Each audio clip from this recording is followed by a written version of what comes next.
giờ nữa hả? Điện thoại hả?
Quý vị khán giả thân mến, chào mừng đến với chuỗi nhạc truyện Lo Chuyện Gì, một dự án kết hợp giữa nghệ sĩ Hoàng Bảo và Hiếu Văn Ngư. Chuyện được kể lúc 20 giờ vào các ngày thứ Bảy cách tuần, bắt đầu từ 30 tháng 12 năm 2023 đến ngày 2 tháng 3 năm 2024. Để có thể thưởng thức chương trình nhạc truyện tối nay, mời quý vị lưu ý. Chương trình phù hợp với các bạn là trẻ con và những người từng là trẻ con. Các bé thú cưng cũng được khuyến khích để tham dự. Bạn hãy tìm một không gian yên tĩnh hoặc có hệ thống âm thanh tốt để có thể thưởng thức trọn vẹn phần kể chuyện và âm nhạc. Chúng tôi khuyến khích điện thoại để ở chế độ rung. Bạn có thể nhâm nhi một chút trà, bánh trong lúc theo dõi Lo Chuyện Gì. Đồng thời, bạn cũng có thể bình luận hoặc tung hoa cho nghệ sĩ nếu bạn cực kỳ thích thú phần trình diễn nào đó. Chúng tôi luôn trân trọng từng ý kiến của khán giả. Cuối cùng, một trái tim thuần khiết không thành kiến sẽ là hành trang tốt cho chuyến phiêu lưu này.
Và bây giờ, cuộc phiêu lưu của chàng nghệ sĩ tài hoa Thích Lang Bạc ở xứ Trivia xin được phép bắt đầu.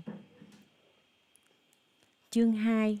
Muốn biết đen trắng đẹp hay xấu xa.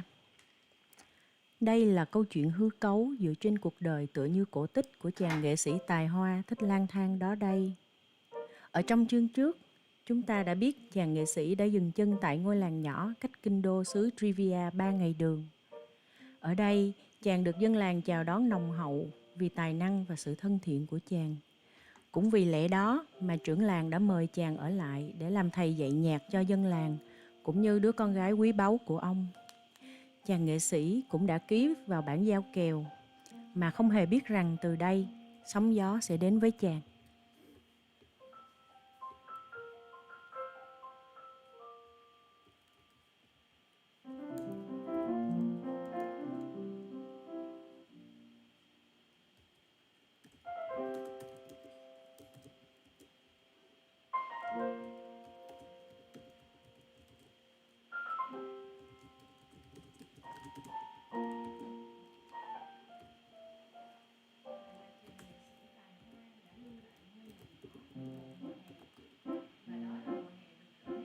Tươi vui nhất từng được kể lại trong lịch sử của làng.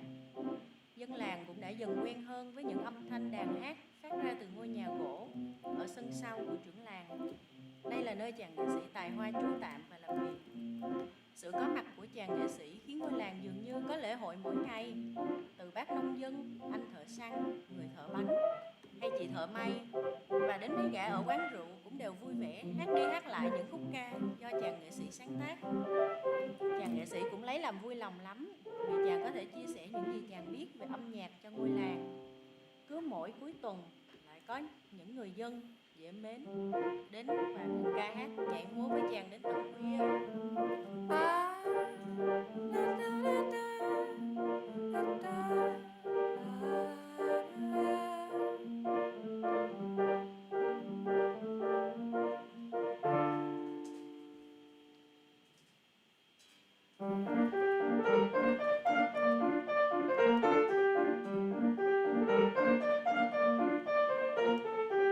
Trong anh giờ đây cảm xúc rối bời, lại nhìn em từ phía xa, đôi môi chẳng dám nói ra những gì anh nghĩ.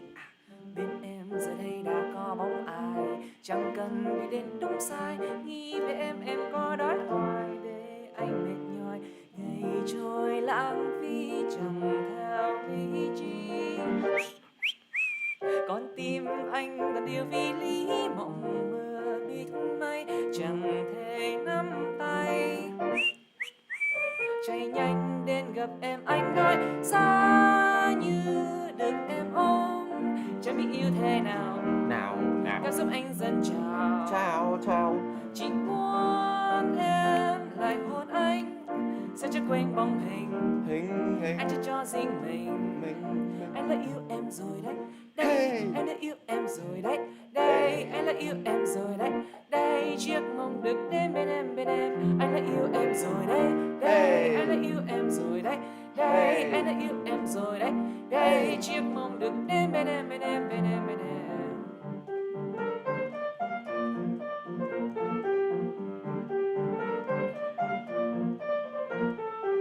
Trong anh giờ đây cảm xúc rối bời, lại nhìn em từ phía xa, đôi môi chẳng dám nói ra những gì anh nghĩ. Bên em giờ đây đã có bóng ai, chẳng cần đi đến đúng sai, nghĩ về em có đói hoài để anh mệt nhòi. Ngày trôi lãng phí chẳng theo lý trí, con tim anh còn điều vì lý mộng mơ biết mây chẳng thể nắm tay. Chạy nhanh đến gặp em anh nói ra như được em ôm, chẳng biết yêu thế nào cảm xúc anh dần trào. Chỉ muốn em lại hôn anh, sẽ chẳng quên bóng hình anh chỉ cho riêng mình. Anh đã yêu em rồi đấy, đây anh đã yêu em rồi đấy, đây anh đã yêu em rồi đấy, đây chiếc mong được đến bên em. Anh đã yêu em rồi đấy, đây anh đã yêu em rồi đấy, đây anh đã yêu em rồi đấy, đây chiếc mong được đến bên em. Đến bên em, đến bên em, đến bên em, đến bên em, đến bên em.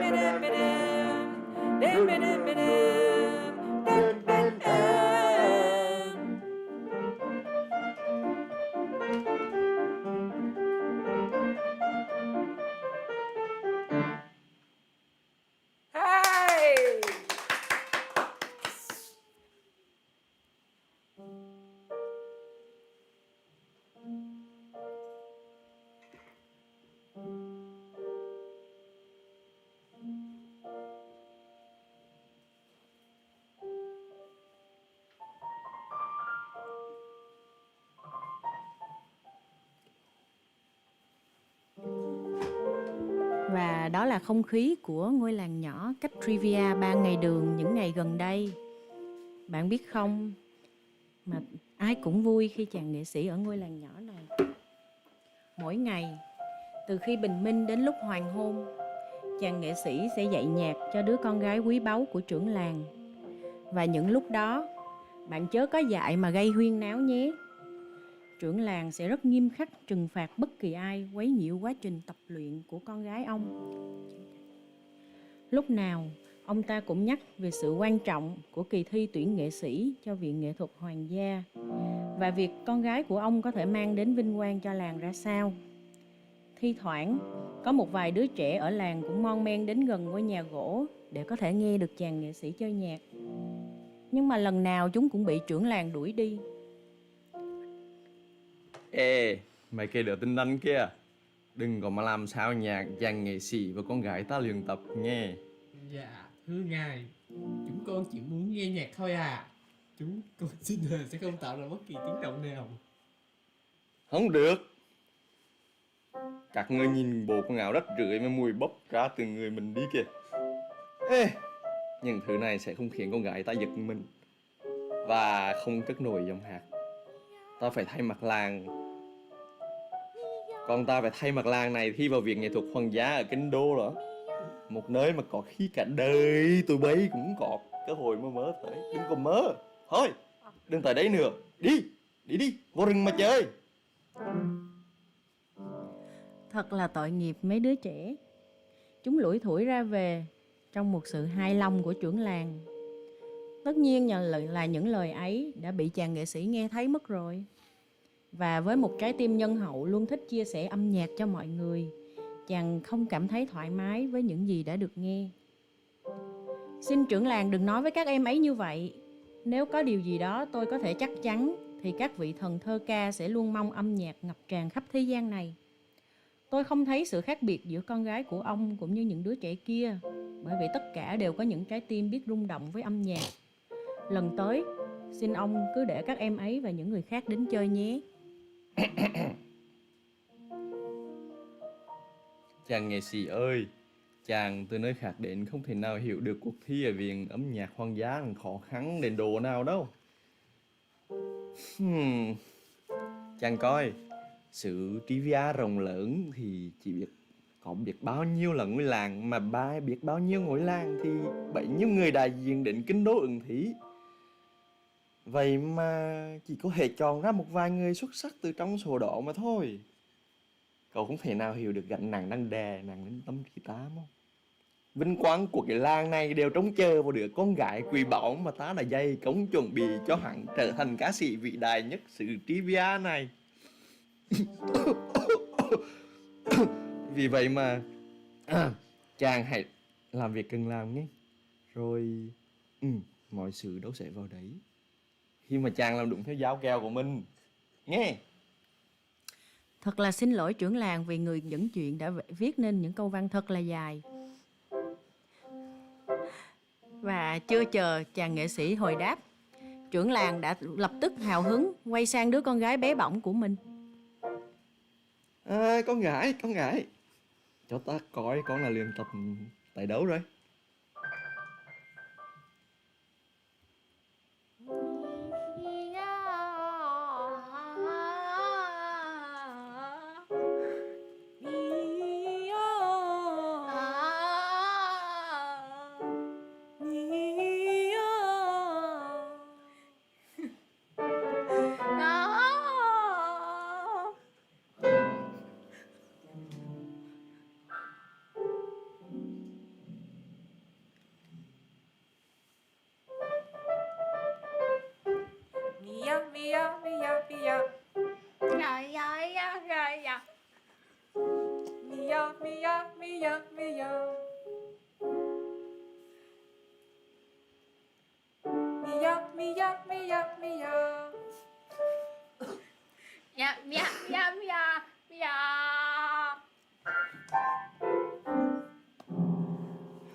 Người dẫn chuyện nghĩ là nghệ sĩ nên cho cô con gái quý báu này vào hát trong bài luôn.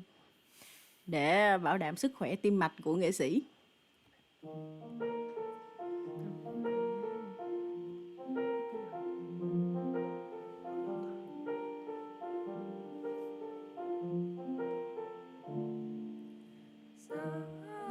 Giá như được em mong, chẳng biết yêu thế nào, cảm xúc anh dâng trào, chỉ muốn em lại hôn anh, sao chẳng quên mong anh sẽ cho riêng mình. Anh đã yêu em rồi đây, anh đã yêu em rồi đây, anh đã yêu em rồi đây, thiết mong được bên em, đã yêu em rồi đây, anh đã yêu em rồi đây, anh đã yêu em rồi đây, chỉ mong được đến bên em.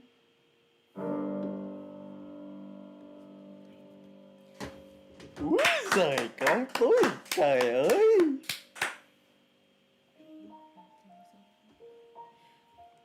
Đúng là con hát cha khen hay. Cho dù đứa con gái quý báu có hát như thế nào đi nữa, thì đối với trưởng làng, đây vẫn là giọng ca hay nhất trên đời. Thực ra công bằng mà nói thì cô cũng đã rất là cố gắng rồi. Và ông trưởng làng không thể giấu được niềm vui của mình, ngay lập tức vồ vập nói với chàng nghệ sĩ. Chàng nghệ sĩ thân mến, chà, phải nói là chàng đã mang đến cho ta niềm hy vọng to lớn vào kết quả cuộc thi năm nay. Một khúc ca hoàn hảo, ca từ đẹp đẽ, trời ơi hòa thanh tuyệt vời. Nhưng mà chàng biết đó, cuộc thi ở Viện Nghệ thuật Hoàng gia chắc chắn là thất nghiệp. Ta tự hỏi là chàng có cách nào để mà kiểu là đón đi đóng vai á cho con gái ta không ha?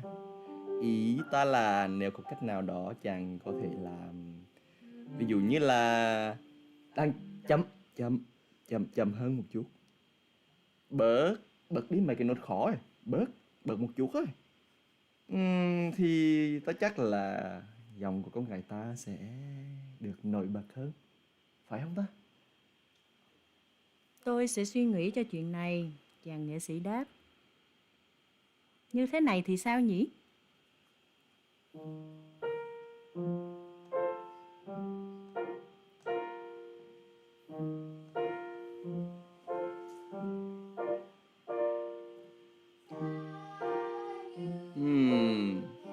Đúng rồi, đúng phải như vậy, đúng rồi.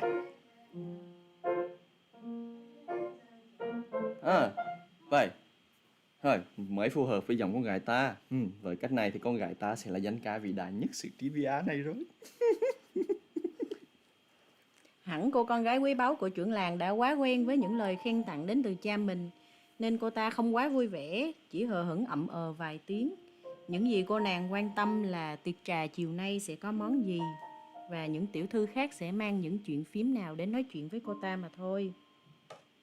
Mong trưởng làng đừng quá lo lắng, người nghệ sĩ nói. Tiểu thư có một giọng ca đẹp, chỉ cần chăm chỉ luyện tập là cô bé có thể mang vinh quang về cho làng. Nhưng mà phải chăm chỉ luyện tập đấy, chàng nghệ sĩ thận trọng nhắc lại. Thực ra, có Thượng Đế mới biết đứa con gái của trưởng làng đã kịp nghe chàng nghệ sĩ nhắc nhở luyện tập hay không. Cô ta nhanh chóng dọn dẹp tư trang để rời khỏi ngôi nhà gỗ, để lại trưởng làng và chàng nghệ sĩ tiếp tục nói chuyện.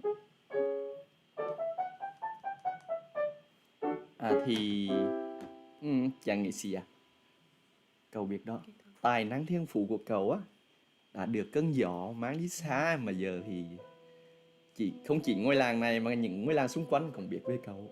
Ta tự hỏi là liệu chàng có thể sáng tạo ra một tác phẩm cho người bạn quý tộc của ta ở kinh đô không ha? Người bạn của ta sẽ tổ chức dạ tiệc mùa thu thật linh đình tại lâu đài của ông ta.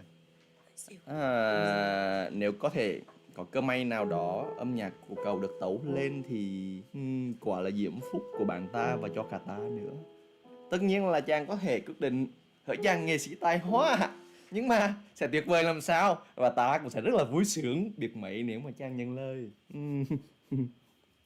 Một lời đề nghị thật bất ngờ mà chính chàng nghệ sĩ tài hoa cũng chưa từng nghĩ tới.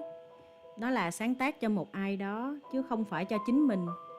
Chàng nghệ sĩ lưỡng lự. Ê, lộn, read thư. Chàng toan từ chối nhưng lại nghĩ đến ân tình của trưởng làng. Làm sao có thể từ chối những lời tha thiết như vậy?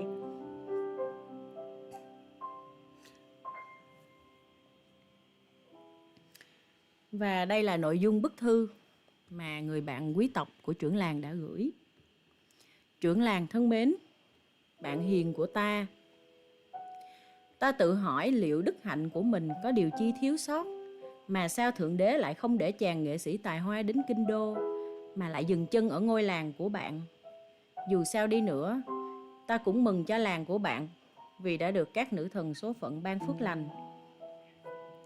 Bạn thân mến, đã mấy hôm rồi ta không tài nào ngủ yên giấc vì phải lo nghĩ cho dạ tiệc mùa thu sẽ được cử hành tại lâu đài của ta. Dạ tiệc này rất quan trọng với ta. Đây là dịp các quý tộc tôn kính ở Trivia sẽ tham dự. Chúng ta sẽ thảo luận những chuyện hệ trọng của vương quốc, và đôi khi nhà vua và hoàng hậu cũng có thể ghé qua. Ta hy vọng bạn hiểu được gánh nặng mà ta đang đảm nhận, và sẽ thật tuyệt vời làm sao nếu như chàng nghệ sĩ tài hoa có thể giúp ta soạn một tác phẩm dành riêng cho dạ tiệc này. Ta cần một tác phẩm hay tuyệt vời để hớp hồn bất kỳ ai nghe nó dù là lần đầu tiên. Nhưng đừng rườm rà nhé, ta thích sự khúc chiết và tinh tế. Tác phẩm này phải tương xứng với lâu đài của ta, nhưng cũng phải thật là khiêm nhường như đức hạnh mà ta luôn gìn giữ. Dẫu vậy, ta cũng mong tác phẩm này không đơn điệu. Ít ra cũng nên có vài đoạn được nhắc đi nhắc lại một cách khéo léo, để đảm bảo các quý tộc không bao giờ quên nó. Chúc bạn hiền của ta một ngày tốt lành. Ký tên người quý tộc. Tái bút. Ta mong nhận được tác phẩm trong thời gian sớm nhất, vì dạ tiệc chỉ còn 3 tuần nữa là cử hành rồi. Thật là một lời đề nghị bất ngờ cho chính chàng nghệ sĩ. Chàng thấy đôi tay mình lạnh đi, dù trời vẫn đang là cuối mùa hè. Chàng muốn từ chối, nhưng lại không thể. Bởi vì trưởng làng đã mang quá nhiều trọng trách trên mình. Và nếu như chàng có thể sáng tạo tác phẩm cho người bạn kia, thì trưởng làng hẳn sẽ hân hoan lắm. Và nếu có thể làm trưởng làng vui lòng, thì đó là một việc đáng để làm. Chàng nghệ sĩ nghĩ vậy. Và thế là chàng nghệ sĩ nhận lời. Ôi, thật tuyệt vời. Đây có phải là giấc mơ ở thiên đàng không? Chàng nghệ sĩ tài hoa nhất thế gian là nhận lời sáng tác cho bạn ta.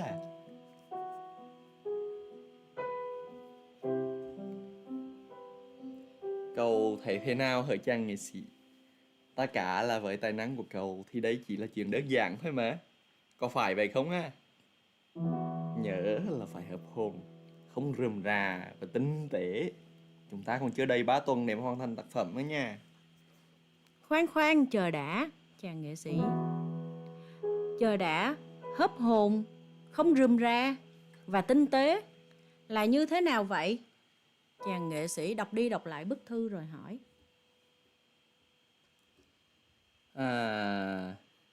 Hãy làm theo những gì mà trái tim đẹp đẽ của cậu mách bảo.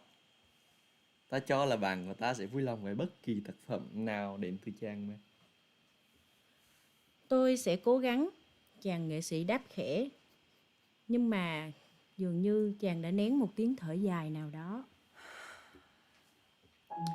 Bạn có bao giờ nghe những tác phẩm hay tới nỗi mà khiến cho bạn chỉ muốn chui vào trong đầu người đã sáng tạo nên nó, để biết rằng họ đã làm như thế nào để có thể sáng tác hay không?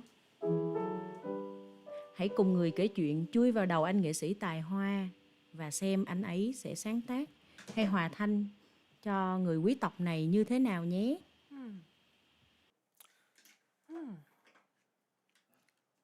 Phải tinh tế, phải đơn giản. Khó nhỉ?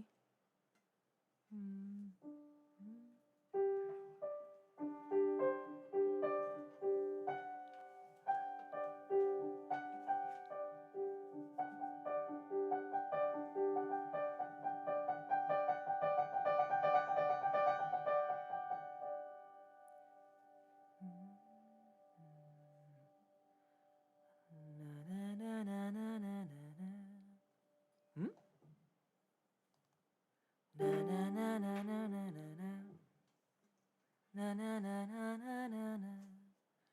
Na na na na na na na.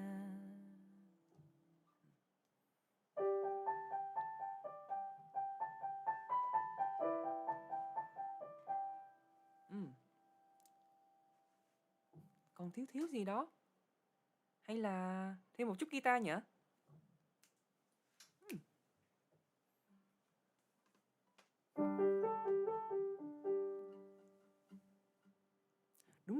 Đúng rồi, phải như thế đó. Tiếp nào. Ồ. Tinh tế hơn nữa nào.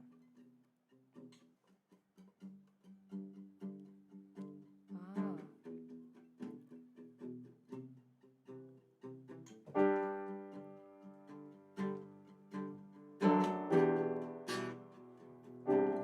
Thêm một chút shaker thì sao nhỉ? Ok. 1, 2, 3.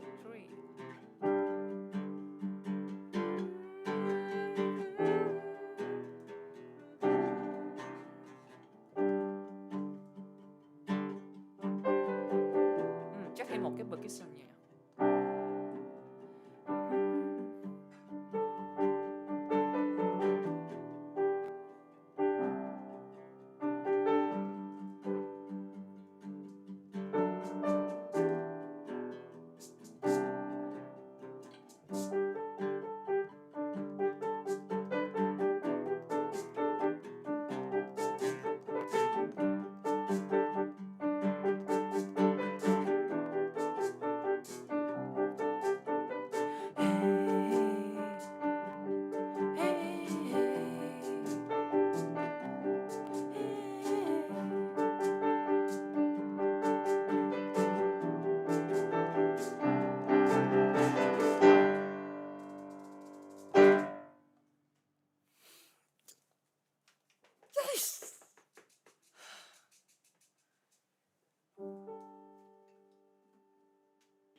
Vậy đó, vậy là bạn đã vừa được chui vào trong đầu của người nghệ sĩ tài hoa thích đi lang bạc đó đây. Đó là những gì đã diễn ra khi anh ấy sáng tác hoặc khi anh ấy nghĩ ra những giai điệu có thể chơi cùng được với nhau. Bạn thấy anh nghệ sĩ tài hoa này có đúng là tài hoa không cơ chứ? Tôi cũng hy vọng là ông trưởng làng và người bạn của ông ta sẽ thích tác phẩm vừa rồi. Thời gian là điều gì đó kỳ lạ.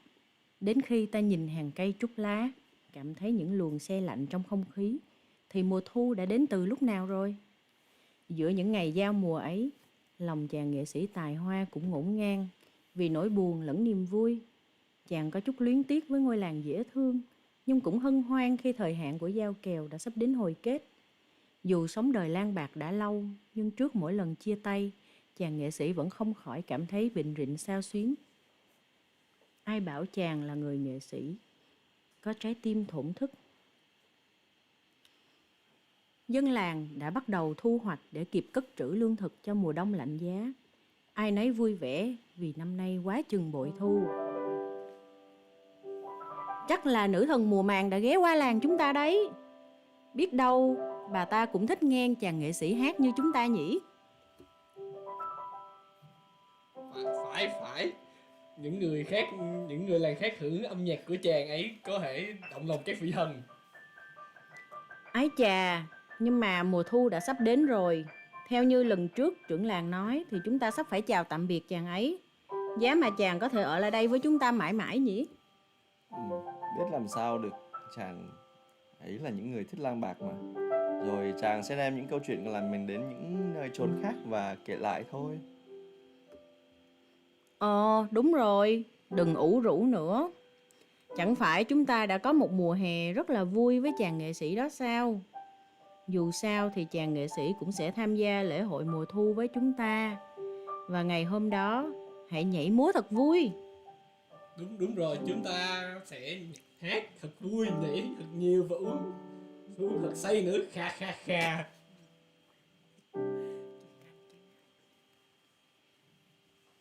Và bạn thấy đó, chàng nghệ sĩ này đích thực là một chủ đề phổ biến của cả dân làng. Gần như bất kỳ chỗ nào người ta cũng sẽ nói về chàng.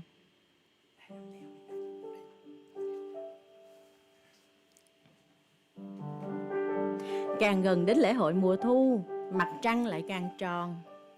Sự hối hả giờ đây đã nhường chỗ cho những ngày nghỉ ngơi và không khí lễ hội phủ khắp làng. Bao nhiêu là thức ăn ngon được chuẩn bị. Bác thợ may bận rộn hơn vì phải chuẩn bị trang phục. Anh thợ làm nón làm việc không ngơi tay.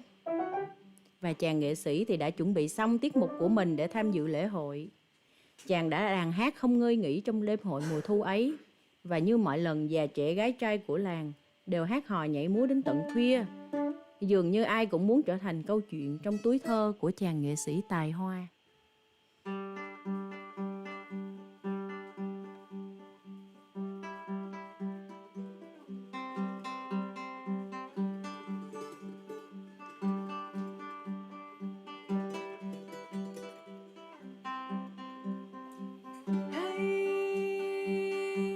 Những nhìn sau mộng mơ, nhau ngu ngơ cùng nhau vu vơ, đi đến đâu cũng chưa chịu ngừng đến cuồn cuộn như đêm mưa bão, chạy theo trăng treo trên cao. Oh hey! Có tiếng thầm người dâm sao hay câu ca nghiêng ngờ núi trời, những sông trời chịu nghĩ cho những đam mê biết câu trả lời, rồi mới chia đôi đến nơi xa xôi. Ước mơ tình cồn không ngừng cho đến muôn ngàn đời. Còn điều ai chưa nói, người trái tim đua đòi, những sóng ngôi mây sẽ gặp khi biến cờ giao người.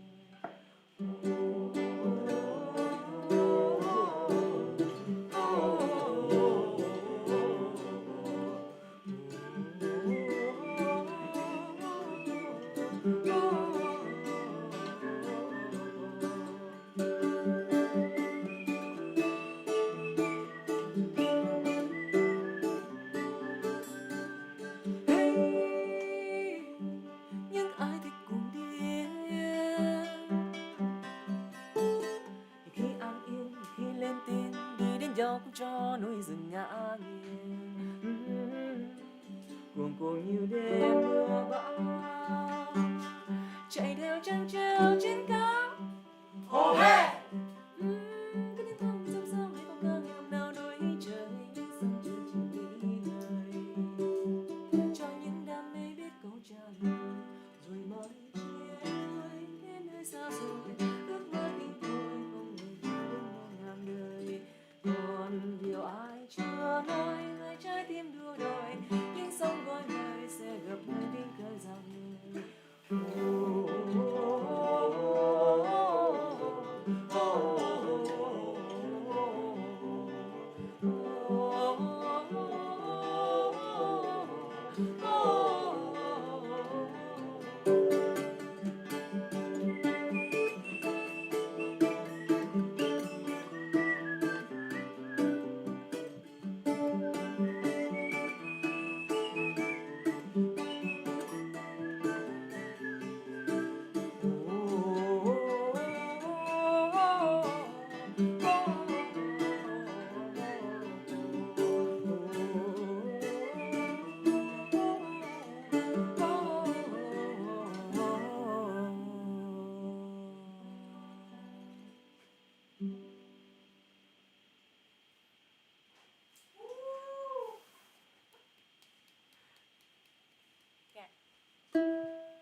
Và đêm đã khuya, mặt trăng đã lên cao ơi là cao, tròn và đầy như lòng chàng nghệ sĩ và dân làng vậy. Lửa âm ỉ cháy, bia trong vại thì đã cạn, thức ăn thì đã vơi. Lễ hội mùa thu sắp phải khép lại rồi. Dân làng không ai bảo ai, đều cố gắng nán lại lâu hơn một chút, vì họ biết rằng ngày chia tay chàng nghệ sĩ đã đến thật gần. Thật là buồn đúng không các bạn? Bạn có bao giờ ở lại một bữa tiệc cho đến khi tàn cuộc chưa? Cái cảm giác vừa lân lân vừa trầm trầm ấy, đó chính là những gì người dân ở làng cảm thấy. Dường như cảm nhận được sự bịnh rịnh, lưu luyến của mọi người. Chàng nghệ sĩ quyết định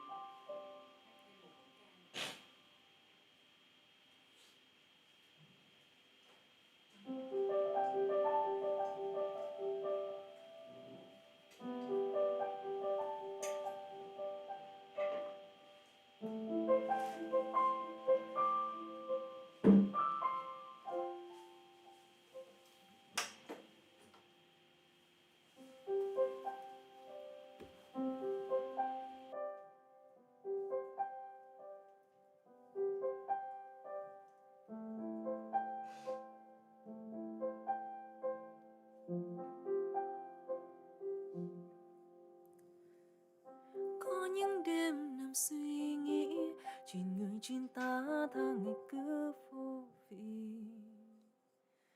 Chỉ tiếng hát nghe thấy được lời kêu ca, tặng cho nhân thế trăng rằm sáng soi lòng ta. Trăng tròn treo trên trời, vì sao không ai mời lại treo quanh các phố người. Ai đẹp, ai xinh tươi dáng người, lung lên cả công trời trần gian tô thắm tươi. Ai ai ai ai ai ai. Người ở phương xa chẳng ai quên được nơi mình sinh ra. Ê, đã từ lâu nay tâm hồn ta như trái dại một ngày. Ê, ngập tràn câu ca chẳng chợt quay lắng đến vào bụng ta. Ai ai ai ai ai ai. Để dành yêu thương bao lâu để đêm nay mới nói ra.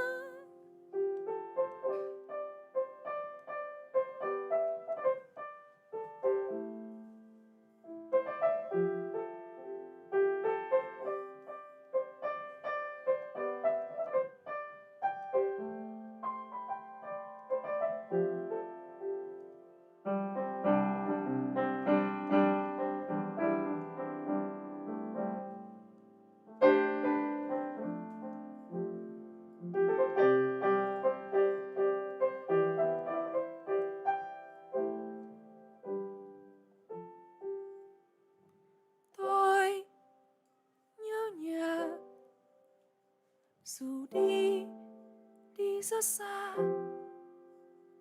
cuộc vui quá đà, chẳng bằng bữa cơm ở nhà. Lung linh phố thị cả năm có mấy khi, mẹ cha hay lắng chi,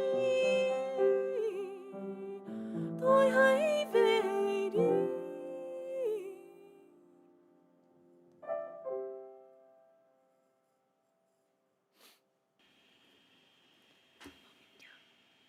Tôi nhớ nhà dù đi rất xa, cuộc vui quá đà chẳng bằng bữa cơm ở nhà.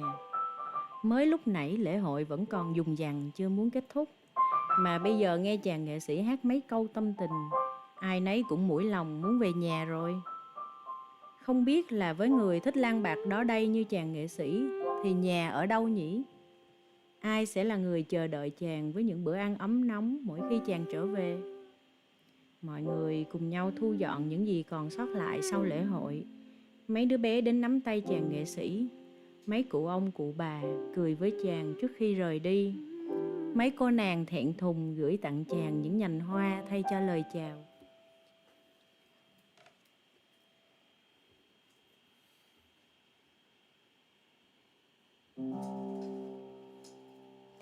Qua mùa lễ hội, chàng nghệ sĩ quay trở lại với những ngày tập luyện cho đứa con gái của trưởng làng. Dạo gần đây, cô nàng thường xuyên đến muộn với hàng tá lý do. Khi thì mệt mỏi do dự tiệc, lúc thì bận rộn gặp những tiểu thư khác. Có lúc nàng dậy muộn do không nghe đầy tớ gọi. Có vẻ như chàng nghệ sĩ cũng dần quen với sự vô tư này của cô nàng. Nhưng quen không có nghĩa là chàng không cảm thấy phiền lòng. Một điều nữa cũng khiến lòng chàng ngổn ngang là tác phẩm cho người bạn quý tộc của trưởng làng mãi mà chưa thể hoàn thành. Nếu bạn còn nhớ thì chàng nghệ sĩ tài hoa đã sáng tác và hòa thanh cho tác phẩm. Nhưng người quý tộc ấy vẫn chưa hài lòng và mong muốn chỉnh lý. Người này á, từ lúc mà được chàng nghệ sĩ nhận lời sáng tác cho đến nay, chàng đã phải nhận thêm 4 hay 5 bức thư nữa để đề nghị chỉnh sửa từ người quý tộc. Để tôi cho bạn biết những bức thư ấy nói gì nhé.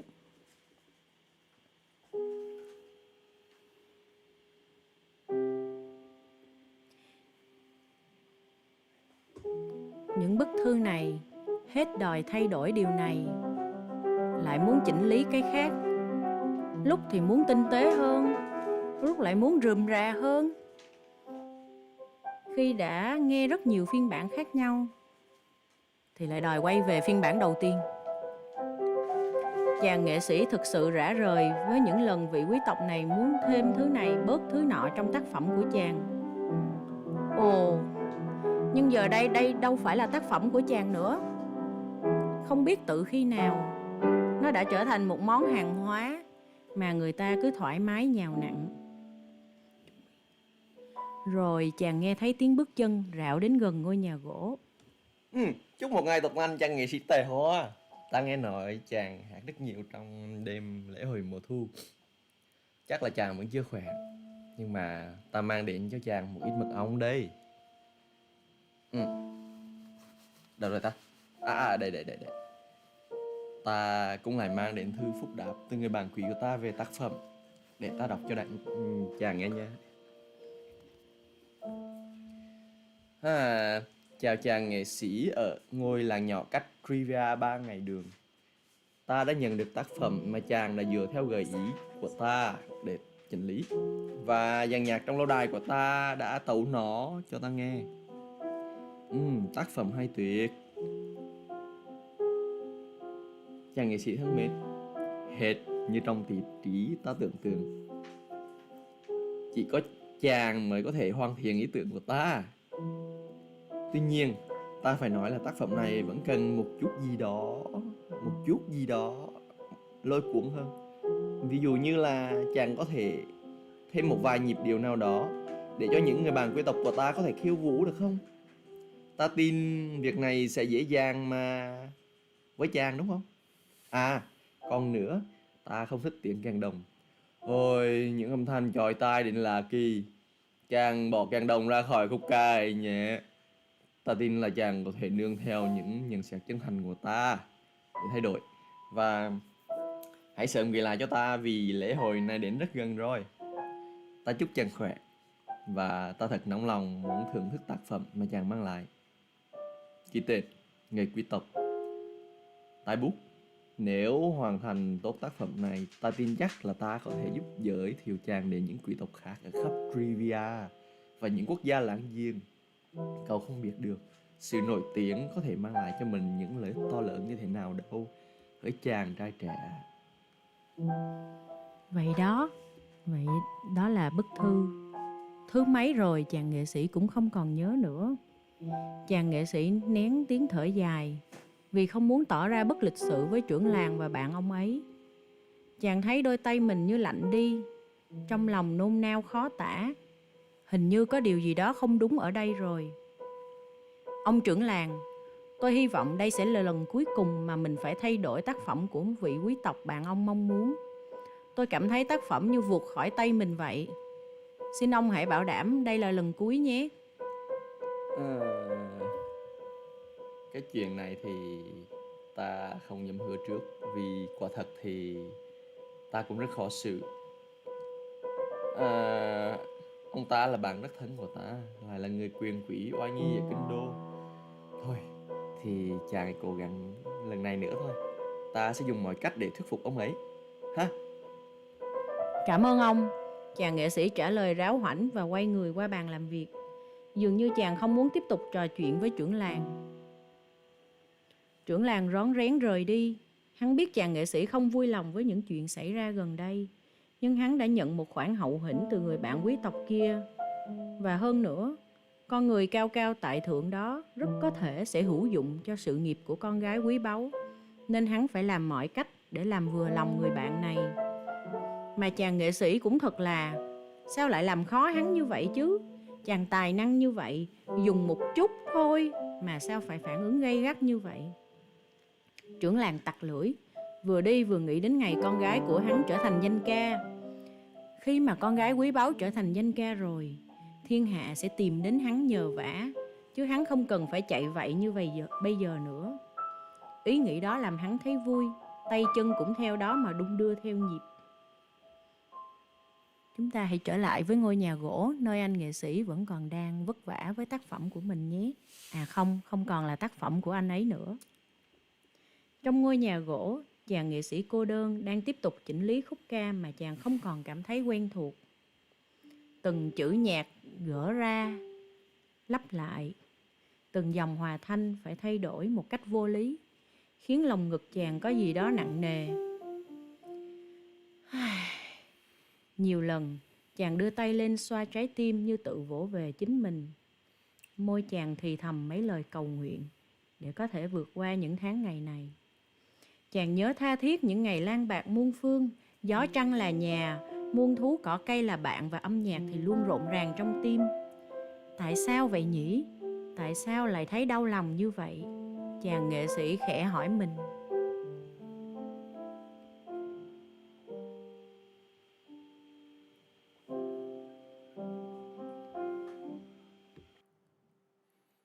Lâu rồi anh quên hỏi thăm trái tim anh có còn đông đầy, vì những phút giây vô tình để rồi lãng quên bóng hình. Lâu rồi anh quên mình vội bước đi nhanh trên đường hiu quạnh, vì những dối gian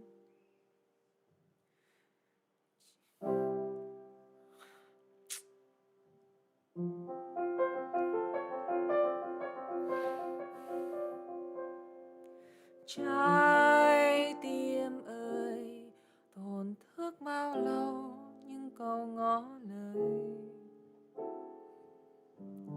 Trái tim ơi, vụn vỡ bao nhiêu những đêm giá rời, là vì sao tầng trời cao chỉ lung linh ở trong xác chim bao, là vì sao chẳng hiểu nhau bao suy nghĩ. Vì sao, vì sao, vì sao?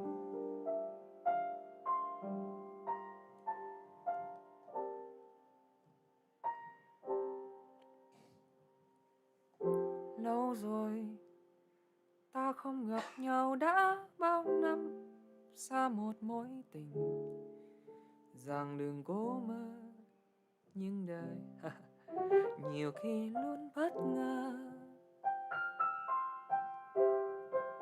Quên rồi, ta quên mình lãng phí thanh xuân, tâm hồn bất cần, từng nhịp sống luôn xoay vòng, người cứ thế mãi lông bông, từng điều chưa chan luôn làm trái tim điêu tàn, từng người bước sang ngang luôn làm trái tim hoang mang.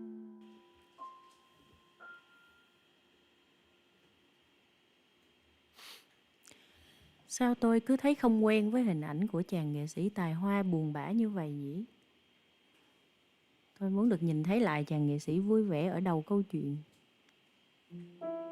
Khi những giai điệu cuối cùng hòa với không gian tĩnh lặng, trái tim chàng nghệ sĩ dịu đi một chút. Đúng là đã rất lâu rồi chàng chưa hát cho chính mình, việc mà chàng luôn làm từ thuở còn lang thang đó đây. Sột soạt, có tiếng động ở ngoài sân. Chàng nghệ sĩ không mong gặp trưởng làng hay đứa con gái của ông ta vào lúc này. Chàng đứng dậy mở cửa, định sẽ mời hai người ấy trở lại vào một lúc khác. Nhưng hóa ra tiếng động vừa nãy là do mấy đứa trẻ trong làng đến chơi. Chính là mấy đứa trẻ đã bị trưởng làng đuổi đi lần trước. Nhìn qua một lượt có thể biết mấy đứa trẻ này không giàu có, nếu không nói là có phần khổ sở. Chàng cũng không thường gặp mấy đứa trẻ này ở những buổi dạy nhạc trong làng. Có lẽ khi chàng nghệ sĩ dạy nhạc cho dân làng thì chúng vẫn còn đang phụ giúp cha mẹ việc nhà hoặc việc đồng áng nên không kịp đến những lúc ấy. Xin chào các em, chúc một ngày tốt lành. Chàng nghệ sĩ nhẹ nhàng chào các bạn nhỏ. Chúng em chào chàng nghệ sĩ tài hoa. Mong anh hãy tha thứ cho chúng em vì đã làm phiền đến anh. Chúng em sẽ đi liền. Ồ, không sao đâu các bạn nhỏ à. Ta biết các em vẫn thường xuyên đến đây chơi và lấy làm áy náy vì trưởng làng đã đuổi các em đi lần trước. Hãy tha thứ cho ta nhé. Ta chưa bao giờ muốn nặng lời với các em như vậy. Bây giờ ta còn phải hoàn thành tác phẩm cho một vị quý tộc. Nên các em cứ ở chơi, nhưng đừng gây huyên náo nhé. Dạ. Dạ. Dạ. Mà thật ra tất cả những gì những đứa trẻ này cần chỉ là muốn được nghe chàng nghệ sĩ ca hát. Bây giờ chúng lại còn được ngắm chàng làm việc nữa chứ. Những đứa trẻ đã giữ lời hứa. Chúng chơi đùa với cỏ cây hoa lá ở sân vườn. Chúng đi những bước thật thể. Chúng thỏ thẻ trò chuyện. Thi thoảng, chàng nghệ sĩ sẽ ghé mắt qua khung cửa sổ để ngắm nhìn lũ trẻ chơi đùa. Phải mà chàng cũng được vui như vậy.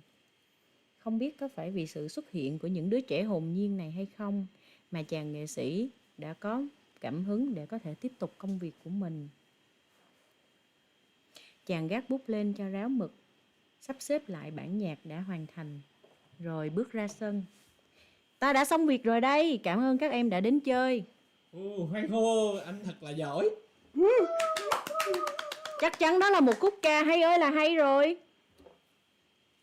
Chứ gì nữa, anh nghệ sĩ mình là ở làng mình là giỏi nhất mà. Ước gì mình cũng được nghe ca khúc ấy nhỉ, một đứa lém lĩnh nói.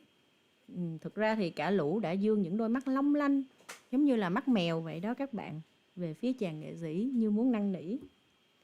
Các em thân mến, ta sẽ rất vui lòng để hát tặng cho các em những tác phẩm của ta. Thế nhưng khúc ca vừa rồi chẳng phải là của ta. Khúc ca ấy được soạn theo đặt hàng của một vị quý tộc nào đó ở Kinh Đô. Bí mật này ta chỉ nói với các em thôi nha. Ta không có thích tác phẩm ấy lắm. Nhưng mà ít ra thì ông ấy được chàng viết cho khúc ca mà ông ấy muốn. Còn tụi em, chúng em không có khúc ca nào cả. Ai lại muốn hát về những người không cao quý như tụi em? Tại sao không nhỉ? Em thấy đó, chúng ta thường phải dùng vàng bạc hay ngọc trai để đổi lấy thứ mình muốn. Nhưng ta đã đi qua nhiều nơi và sống nhiều quãng đời lang thang. Có những sự trên đời vô giá đến nỗi không thể đổi bằng bạc vàng. Vậy phải đổi bằng gì hả anh nghệ sĩ ơi? Bằng nụ cười thôi em à. Ta đã nhận được rất nhiều nụ cười của các em hôm nay. Hãy để ta đáp lại bằng một khúc nhạc cho em nhé.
Vậy đó, hy vọng các em thích khúc ca vừa rồi.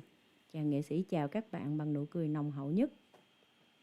Hay quá, chúng em cảm ơn chàng nghệ sĩ, chàng thật nhiều, chàng nghệ sĩ tốt bụng. Cầu cho ánh sáng luôn đến bên cạnh chàng. Chàng nghệ sĩ ơi, chúng em không có gì để tặng chàng cả. Chàng có thể những chiếc vé may mắn này như là quà cảm ơn của tụi em được không? Vé may mắn? Vé may mắn là gì vậy các em? Dạ đúng rồi, ở Trivia chúng em có những người sẽ bán những chiếc vé may mắn này. Anh có thể mua và chờ đến ngày công bố kết quả. Nếu may mắn, anh có thể nhận được một số tiền rất là lớn luôn. Chiếc vé này anh có thể giữ đến mùa xuân nha. Em tin là vận may mỉm cười với anh thôi à. Cảm ơn em. Chàng nghệ sĩ nhận chiếc vé may mắn và cất nó vào trong túi thơ của mình. Chào tạm biệt nhé. Cầu cho niềm vui luôn bên cạnh các em. Bầy trẻ ra về và để lại trong lòng chàng nghệ sĩ một chút dịu dàng ấm áp. Dường như được tiếp thêm sức mạnh, chàng quyết định sẽ gặp trưởng làng để gửi tác phẩm của người quý tộc kia. Đồng thời chàng sẽ nói lời tạm biệt với ông. Xin chào, tôi đến để gửi ông tác phẩm mà tôi đã hoàn thành.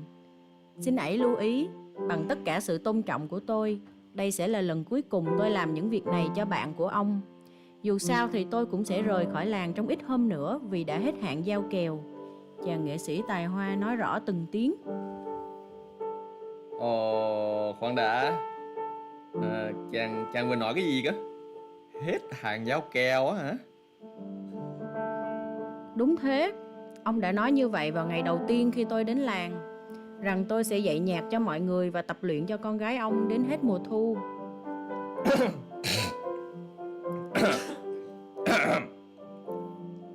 Ta e là chàng chưa đọc kỹ bản giao kèo khi ký kết rồi. Nhưng mà ta cũng vui lòng nói cho chàng biết, ở mục số 24 điều số 4 khoảng 3 trong hợp đồng số 587 thì có ghi rõ chúng ta ký kết vào ngày 1 tháng 10 năm vừa rồi. Không mùa xuân ha, mùng 1 tháng 3 Là mùa hè cơ. hả? Đúng rồi, mùa hè là mùng 1 tháng 6 thì có ghi rõ là chàng sẽ hướng dẫn âm nhạc cho làng đến mùa thu. Nhưng nhìn cho kỹ nè, đây. Đây là điểm quan trọng này. Nhìn. Đó, chữ nhỏ xíu. Chỉ khi nào con gái ta sẵn sàng tham dự kỳ thi tuyển nghệ sĩ cho Viện Nghệ thuật Hoàng gia thì giao kèo mới chính thức hoàn thành. Chàng nghệ sĩ bàng hoàng, chàng không tin vào điều mình đang được nghe. Trái tim chàng như bị ai đó bóp nghẹt. Lục lọi trong ký ức, chàng không nhớ ra mình đã từng đọc mục mà trưởng làng nói. Có vẻ như lúc ký chàng đã không kịp đọc nó. Chàng nghệ sĩ sững sờ, và có lẽ phải mất một lúc lâu chàng mới có thể cất lời, nhưng cũng chỉ là những tiếng nghẹn trong cổ họng mà thôi. Thực ra thì chàng có thể rời khỏi làng mà không cần phải làm theo giao kèo, nhưng danh dự của chàng lại không cho phép điều đó, và chàng đau đớn chấp nhận hậu quả của sự bất cẩn này. Giao kèo vẫn là giao kèo. Tôi sẽ chấp nhận sự đau khổ này. Nhưng ông, vị trưởng làng mà tôi từng tin tưởng, ông sẽ không bao giờ có lại sự tôn trọng của tôi. Tôi sẽ vẫn luyện tập cho con gái của ông đến khi cô ấy sẵn sàng cho cuộc thi. Tôi cũng sẽ không ở trong ngôi nhà gỗ nữa. Và sau khi những chuyện này kết thúc, tôi không mong gặp lại ông. Trưởng làng không trả lời mà chỉ gật đầu nhẹ. Y thừa biết chuyện này sẽ khiến chàng nghệ sĩ thất vọng. Nhưng để có thể giúp đứa con gái quý báu trở thành danh ca, Y chấp nhận mọi hậu quả, kể cả đánh mất tình bạn với chàng nghệ sĩ.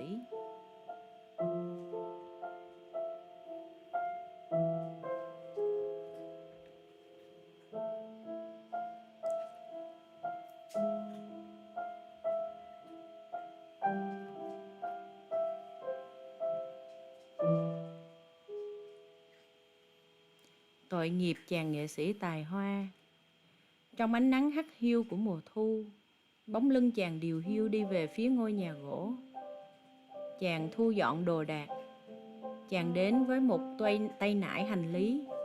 Thì bây giờ chàng dọn đi cũng chừng đó đồ đạc. Một người thợ săn tốt bụng đã cho chàng mượn túp lều ở bên bìa rừng để trú tạm. Từ giờ chàng nghệ sĩ sẽ không cần phải gặp trưởng làng mỗi ngày nữa, trừ những lúc phải luyện tập cho đứa con gái của gã.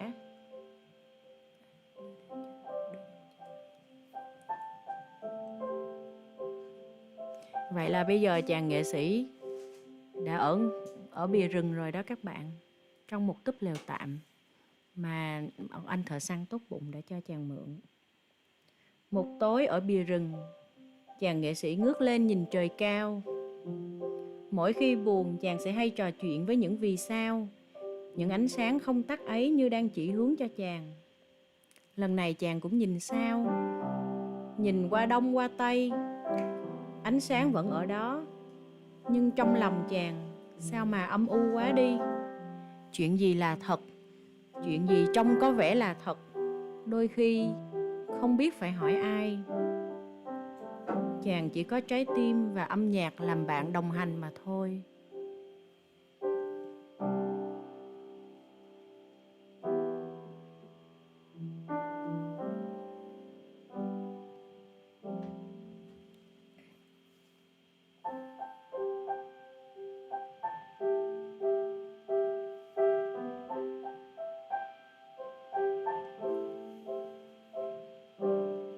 Cho xin ưu tư tạm quên tiếng cười,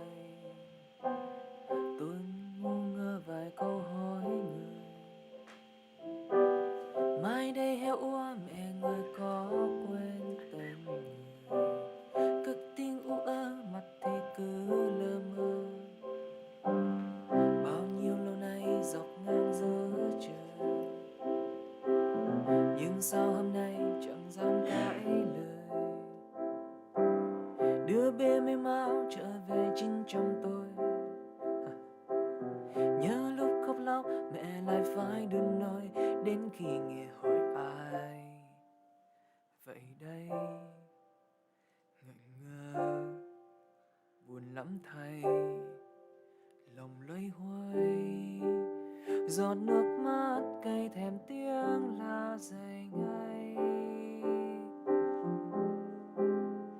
Sợ không ngày ấy gào kêu lên trời mây, lại nghe đâu bài ca dao những tình tố kia chắc hiểu vì sao.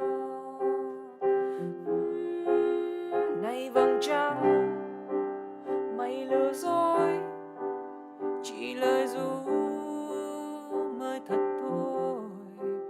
Chuyện yêu đương chẳng bi ai bằng ký ức kia sẽ tan nhanh một mai. Những chuyện cứ như khôi hài.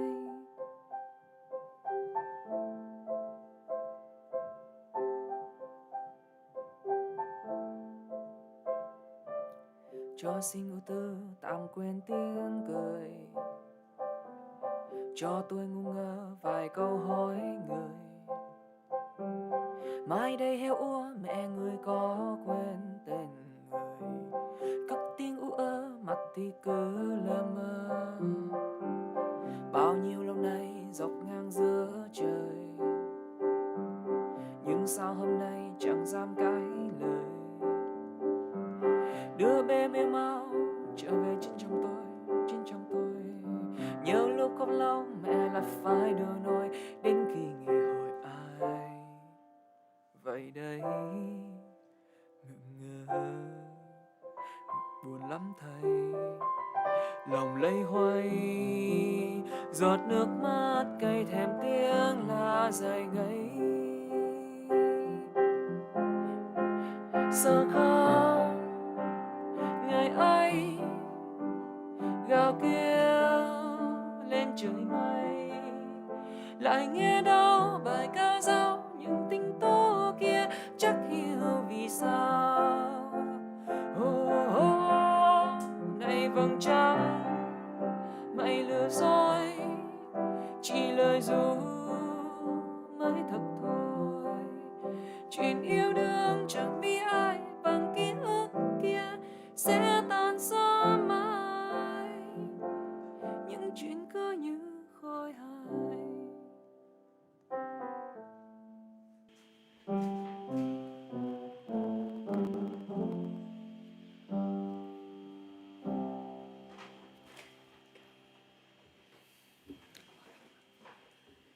sợ không ngày ấy gào kêu lên trời mây, lại nghe đâu bài ca dao, những tinh tú kia chắc hiểu vì sao. Này vầng trăng mày lừa dối, chỉ lời ru mới thật thôi. Thật là tội nghiệp cho chàng nghệ sĩ tài hoa. Trong lúc lòng chàng nghệ sĩ rối bời ở túp lều tạm, thì hai cha con trưởng làng vẫn điềm nhiêm thưởng thức bữa tối đề huề trong ngôi nhà ấm cúng của họ. Đứa con gái vô tư chẳng buồn hỏi xem vì sao chàng nghệ sĩ không còn ở trong ngôi nhà gỗ nữa. Cô ta chỉ lo thưởng thức hết loại phô mai này đến loại phô mai khác. Con gái quý báu của ta, ta sẽ làm tất cả để cho con có thể đạt được ước nguyện của con.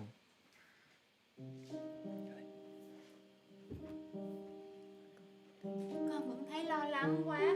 Biết bao người tài giỏi sẽ ở đó. Con đã chăm chỉ luyện tập, nhưng có vẻ như Hồng Thi Ca chẳng chịu gì để hoài ấy con. Có cha ở đây rồi, còn lo chi nữa. Thôi, ổn thôi, cha hứa.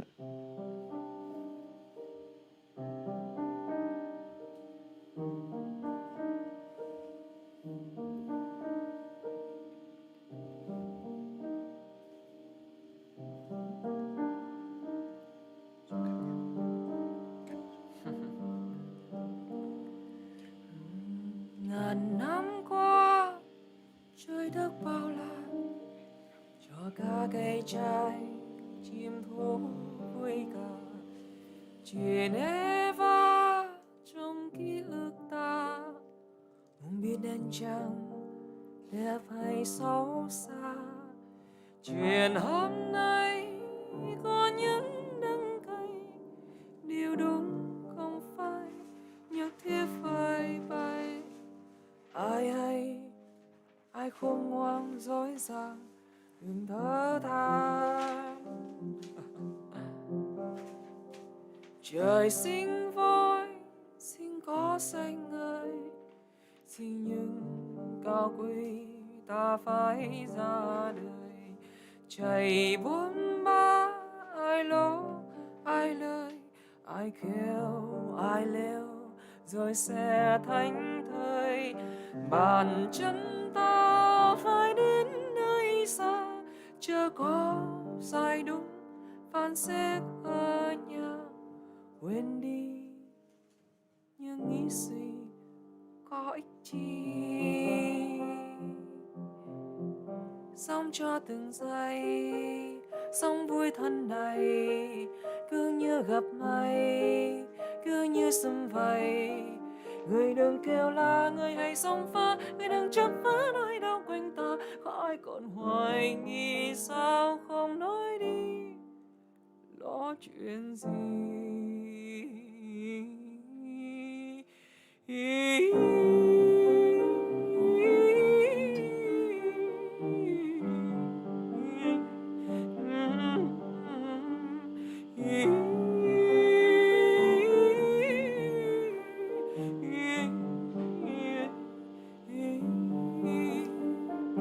Bàn chân ta phải đến nơi xa, chưa có sai đúng phán xét ở nhà.